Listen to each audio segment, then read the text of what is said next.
Welcome to the Greatest Books, the ultimate hub for audiobooks, summaries, and celebrity book journeys.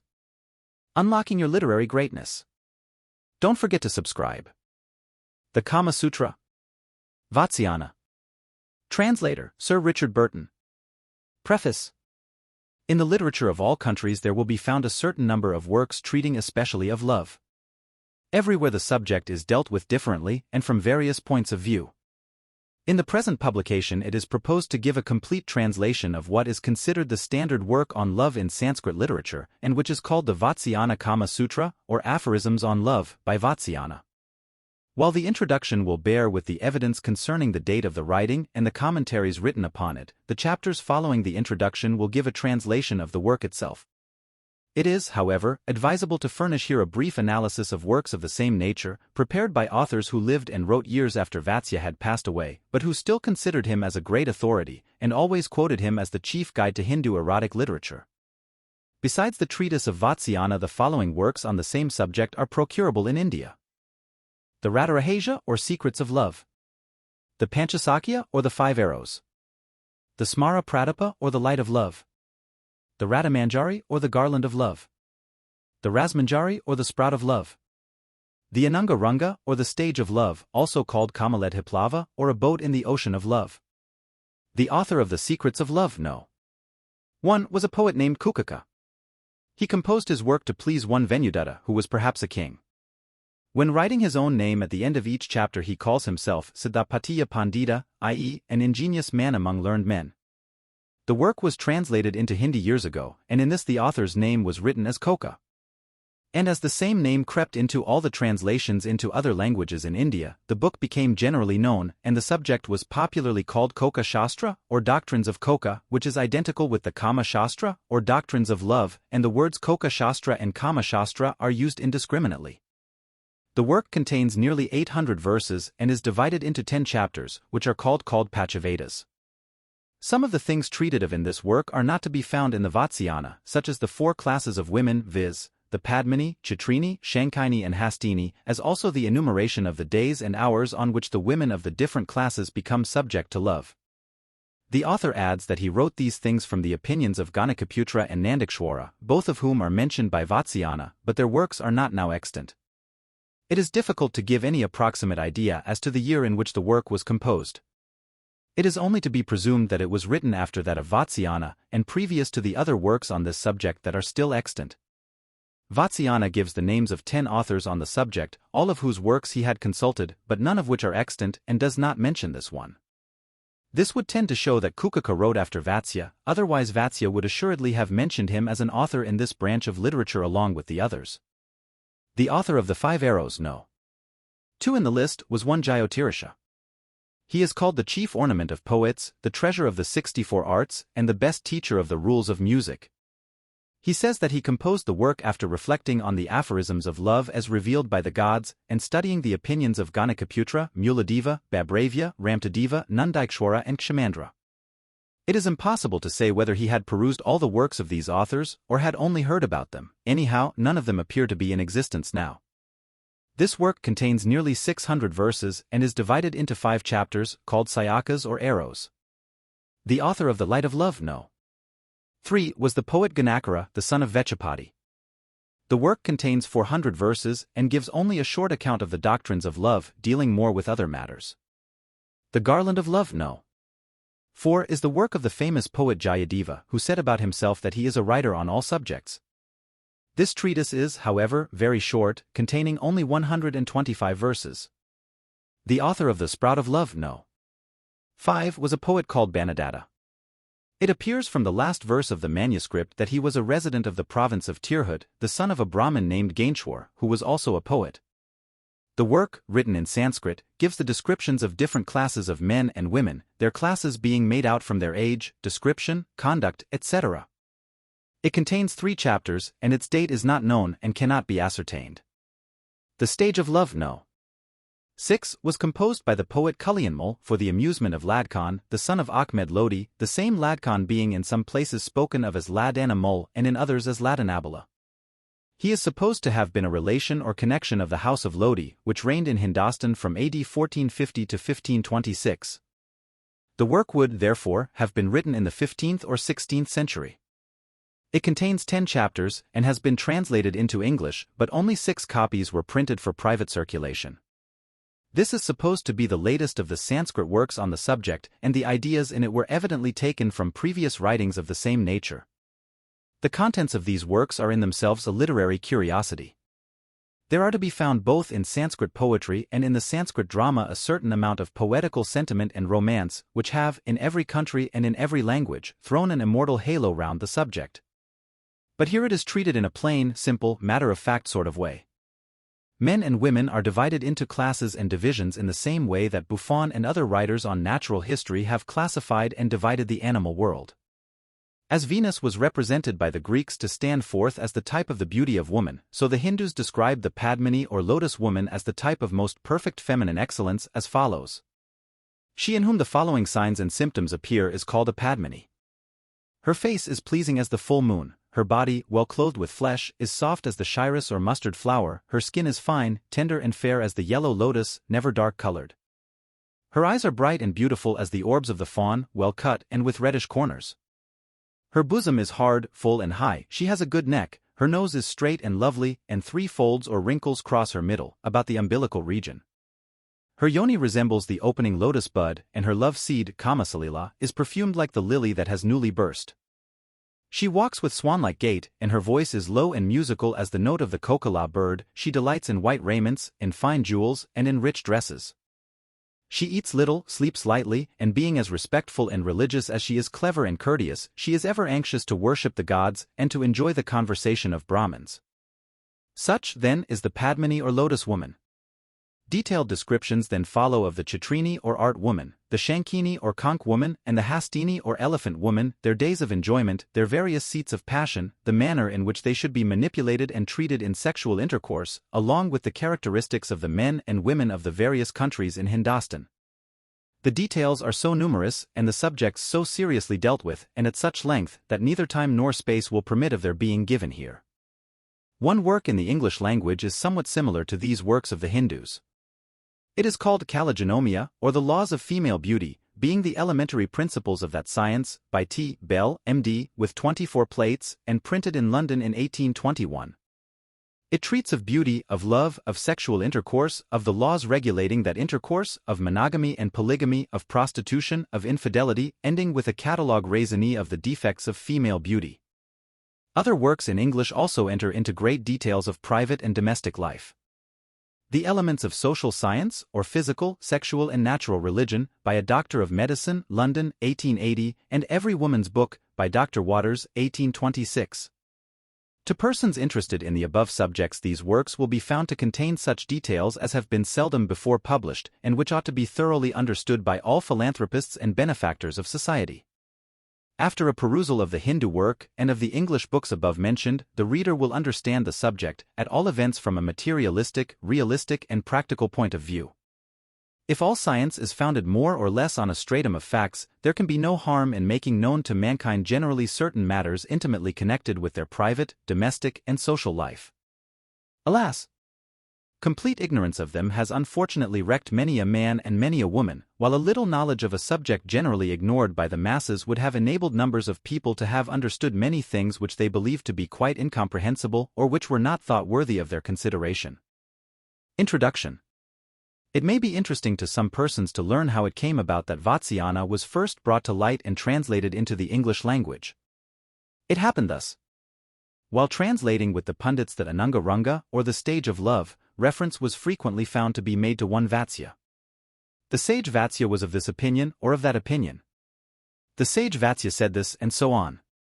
Naturally questions were asked who the sage was, and the pundits replied that Vatsya was the author of the standard work on love in Sanskrit literature, that no Sanskrit library was complete without his work, and that it was most difficult now to obtain in its entire state. The copy of the manuscript obtained in Bombay was defective, and so the pundits wrote to Benares, Calcutta and Jaipur for copies of the manuscript from Sanskrit libraries in those places. Copies having been obtained, they were then compared with each other, and with the aid of a commentary called Jayamangla, a revised copy of the entire manuscript was prepared, and from this copy the English translation was made. The following is the certificate of the chief pundit. The accompanying manuscript is corrected by me after comparing 4 different copies of the work. I had the assistance of a commentary called Jayamangla for correcting the portion in the first 5 parts, but found great difficulty in correcting the remaining portion, because, with the exception of 1 copy thereof which was tolerably correct, all the other copies I had were far too incorrect. However, I took that portion as correct in which the majority of the copies agreed with each other. The Aphorisms on Love, by Vatsyayana, contains about 1,250 slokas or verses and are divided into parts, parts into chapters, and chapters into paragraphs. The whole consists of 7 parts, 36 chapters, and 64 paragraphs. Hardly anything is known about the author. His real name is supposed to be Malanaga or Mrlana, Vatsyayana being his family name. At the close of the work this is what he writes about himself. After reading and considering the works of Babravya and other ancient authors, and thinking over the meaning of the rules given by them, this treatise was composed, according to the precepts of the Holy Writ, for the benefit of the world, by Vatsyayana, while leading the life of a religious student at Benares, and wholly engaged in the contemplation of the deity. This work is not to be used merely as an instrument for satisfying our desires. A person acquainted with the true principles of this science, who preserves his dharma, virtue or religious merit, his artha, worldly wealth, and his kama, pleasure or sensual gratification, and who has regard to the customs of the people, is sure to obtain the mastery over his senses.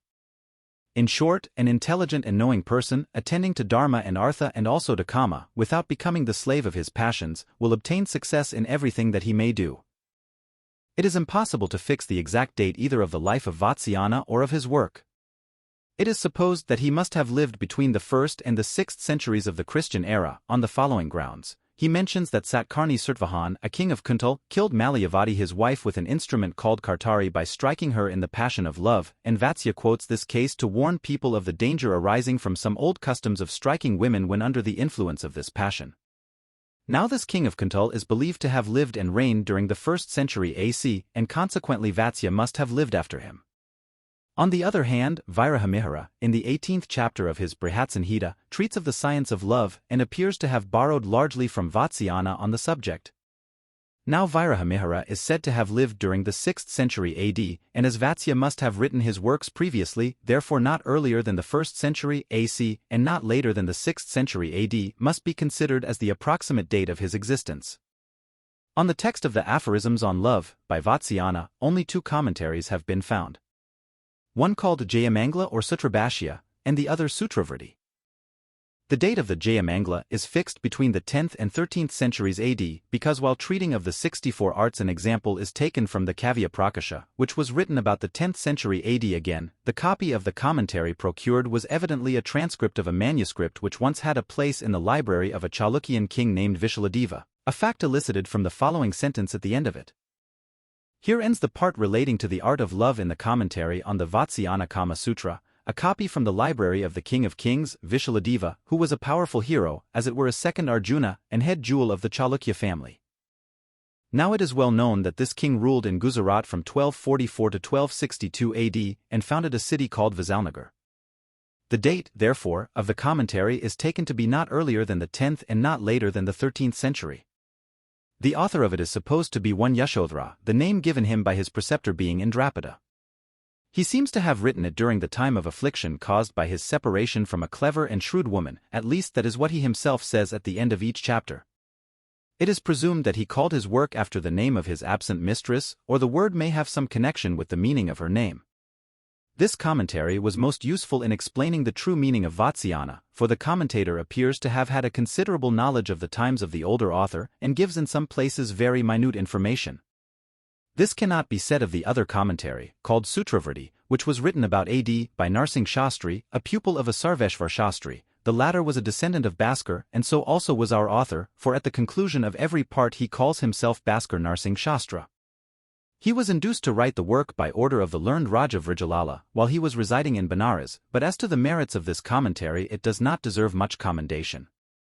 In many cases the writer does not appear to have understood the meaning of the original author and has changed the text in many places to fit in with his own explanations. A complete translation of the original work now follows. It has been prepared in complete accordance with the text of the manuscript and is given, without further comments, as made from it. Part 1. The Vatsyayana Sutra. Chapter 1. Introductory Preface. Salutation to Dharma, Artha and Kama. In the beginning, the Lord of Beings created men and women, and in the form of commandments in 100,000 chapters laid down rules for regulating their existence with regard to Dharma, 1 Artha, 2, and Kama, 3. Some of these commandments, namely those which treated of Dharma, were separately written by Swayambhu Manu, those that related to Artha were compiled by Brihaspati, and those that referred to Kama were expounded by Nandi, the follower of Mahadeva, in 1,000 chapters.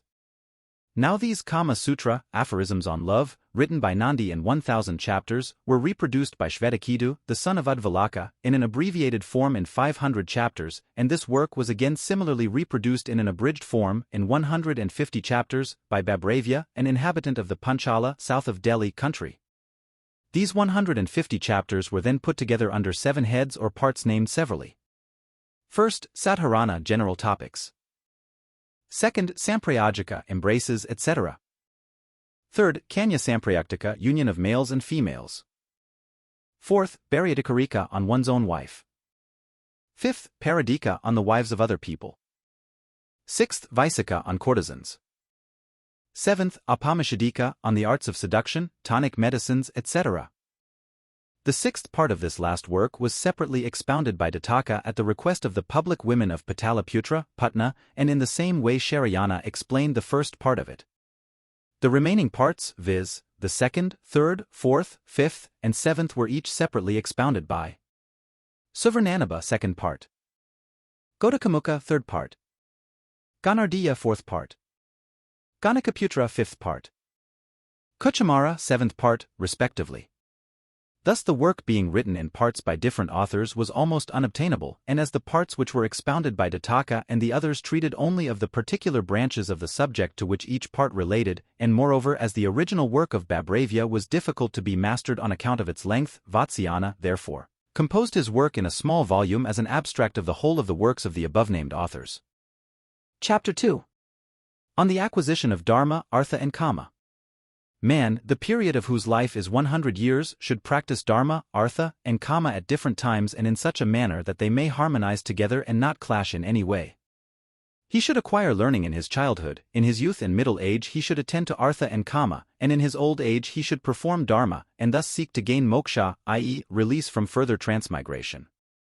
Or, on account of the uncertainty of life, he may practice them at times when they are enjoined to be practiced. But one thing is to be noted, he should lead the life of a religious student until he finishes his education.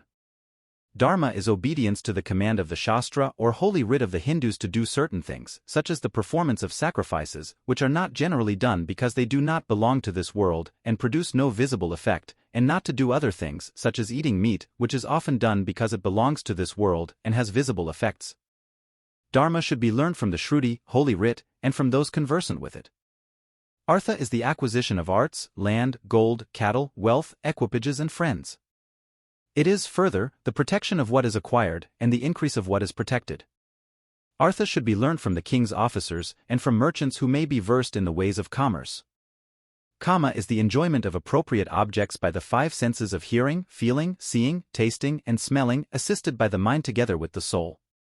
The ingredient in this is a peculiar contact between the organ of sense and its object, and the consciousness of pleasure which arises from that contact is called Kama. Kama is to be learned from the Kama Sutra, aphorisms on love, and from the practice of citizens.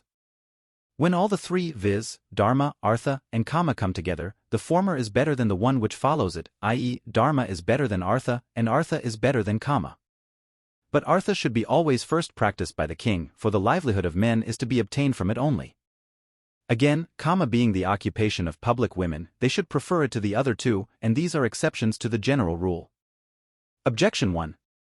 Some learned men say that as Dharma is connected with things not belonging to this world, it is appropriately treated of in a book, and so also is Artha, because it is practiced only by the application of proper means, and a knowledge of those means can only be obtained by study and from books.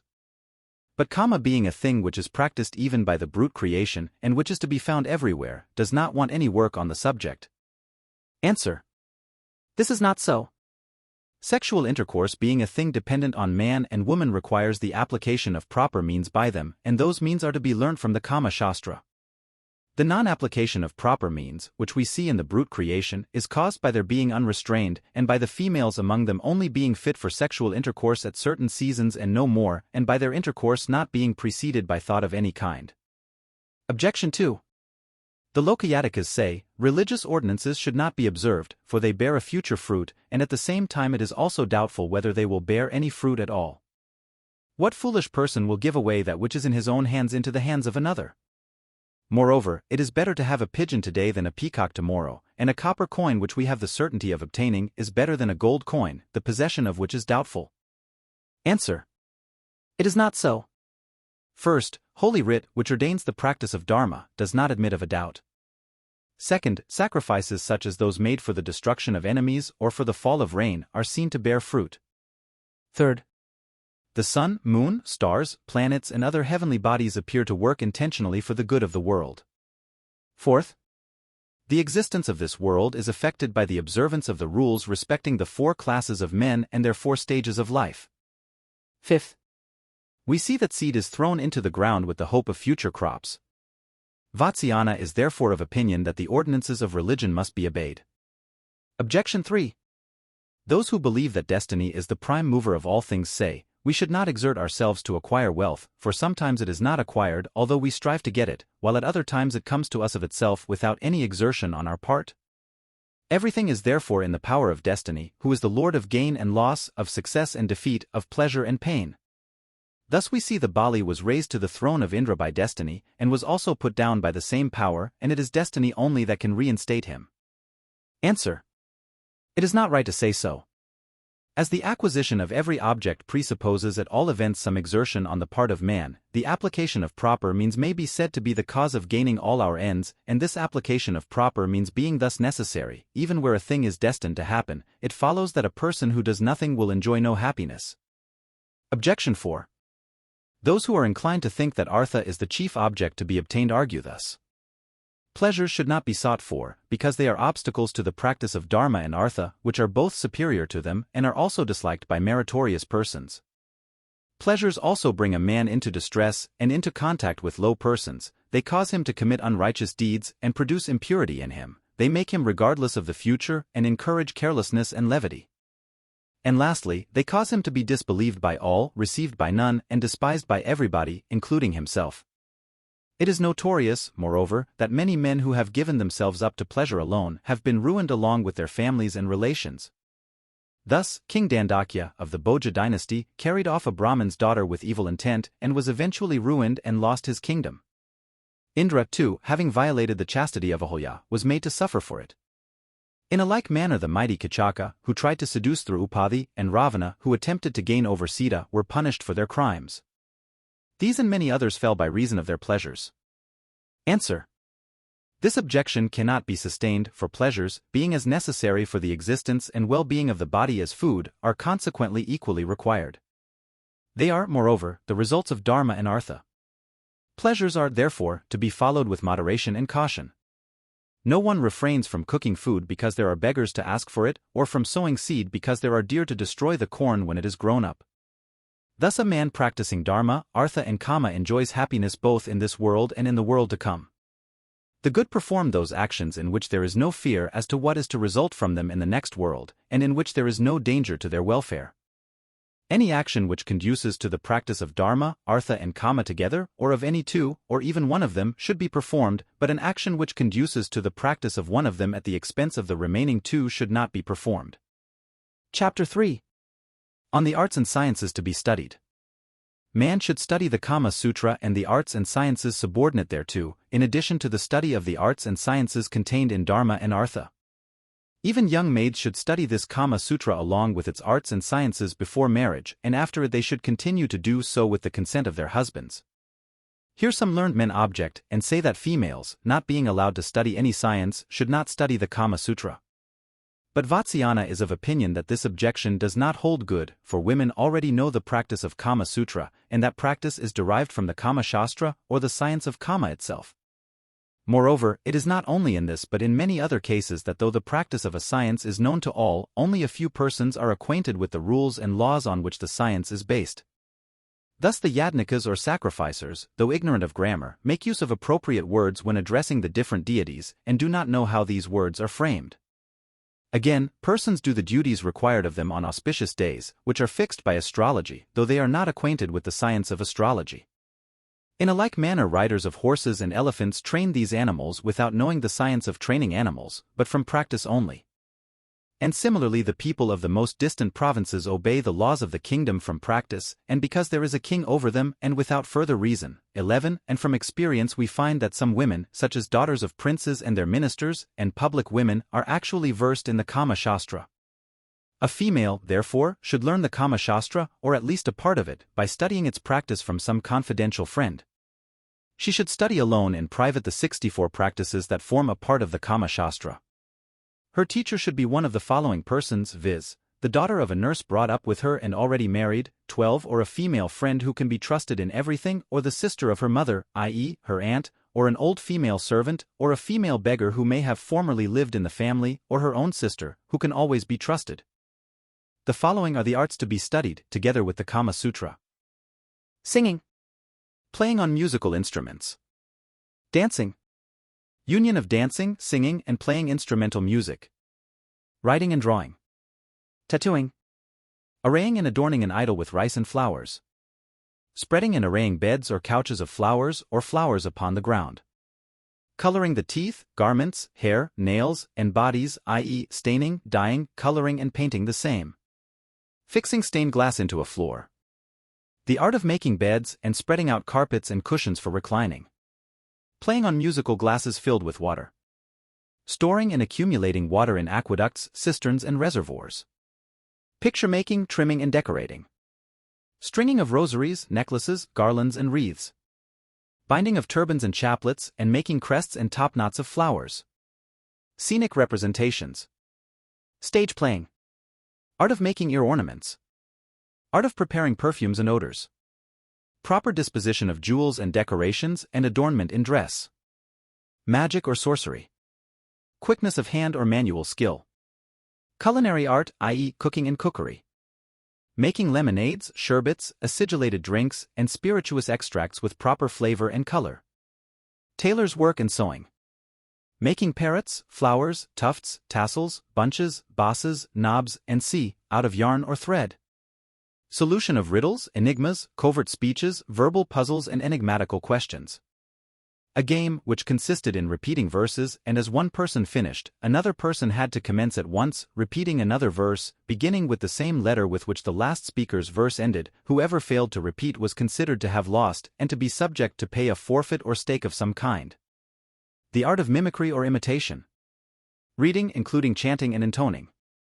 Study of sentences difficult to pronounce. It is played as a game chiefly by women and children, and consists of a difficult sentence being given, and when repeated quickly, the words are often transposed or badly pronounced. Practice with sword, single stick, quarterstaff, and bow and arrow. Drawing inferences, reasoning or inferring. Carpentry, or the work of a carpenter. Architecture, or the art of building. Knowledge about gold and silver coins and jewels and gems. Chemistry and mineralogy. Coloring jewels, gems, and beads. Knowledge of mines and quarries. Gardening, knowledge of treating the diseases of trees and plants, of nourishing them and determining their ages.